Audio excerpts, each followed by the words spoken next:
Welcome back to Whiskey Racing. Today we're going to be tearing down the 3-4 liter on the floor behind me here that came out of the Firebird, and we're going to see why it was seized up.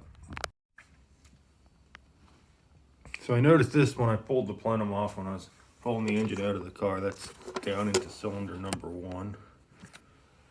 That's what it should look like. That's what it looks like.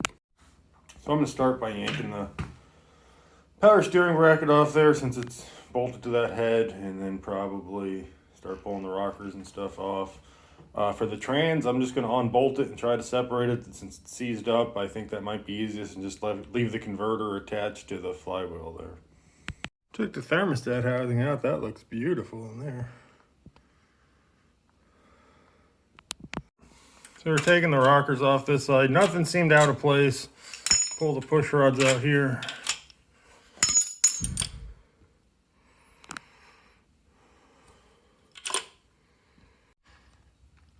I'm taking the driver's side exhaust manifold off, and I don't know why, but these are literally the easiest manifolds I've ever taken off any vehicle. It's like it was a new car. I thought they'd fight me, but they came right off, which, hey, I'll take something easy for once.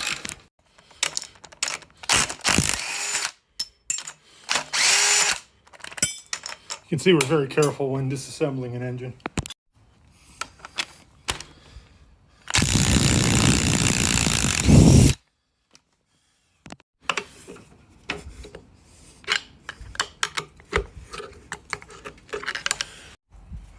So I was not missing a bolt. You got to pull it up on the corners over those studs, and it's a little tight for being on there for almost 30 years. So I'm going to get this off, then pull the head. If you look down there, you can see it's rusty in that cylinder, or in that port on the head there, cylinder number 1. Some of that might have been junk that fell down here, but we're going to get this off, look down in the inside, then we're going to pull this head off, and I'm expecting to see nothing but rust in that cylinder. So apparently that's still attached. I guess I should take that bolt out. That's the driver's side, front of the motor. Yeah, it's pretty gnarly. Here's a tip for you. When removing a head, it comes off easiest if you take all the bolts out. I took that last one out, and look at that. It lifts right off. So let me set this up on a tripod so you can see what I see when I pull it off. All right, let's pull this off. Here's the moment of truth.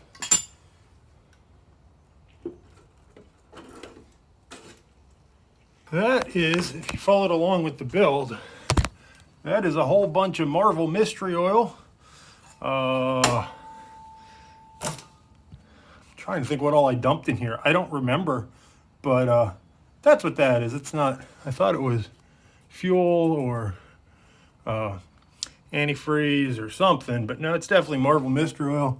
But you can just see just how bad that cylinder is. I'm going to get that out of there, and we'll see what the piston looks like. This baster is the best kitchen tool for the garage ever. Had it out here for a while. Wife hasn't asked for it yet, so hopefully she doesn't, because it comes in pretty handy.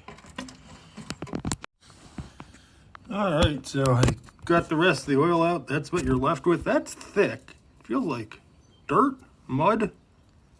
It's mud. I thought it was rust, but it's like mud. I'm not even sure. That's the valve for cylinder number 1. You can see it's a little bit rusty, just a little bit. Actually, 5 is a little surface rust, but that thing is horrible. Looks like it came from the Titanic. All right, so we pulled the water pump off, and you can see the whole cooling system is nothing but deck skull sludge. Yummy. All right, so that's going to wrap it up for the teardown of the V6. I can go further, but we saw number 1. That's what I was curious about. That's what I'll show you guys. So I'm going to get it cleaned up here and call it a day. But anyway, as always, thanks for watching.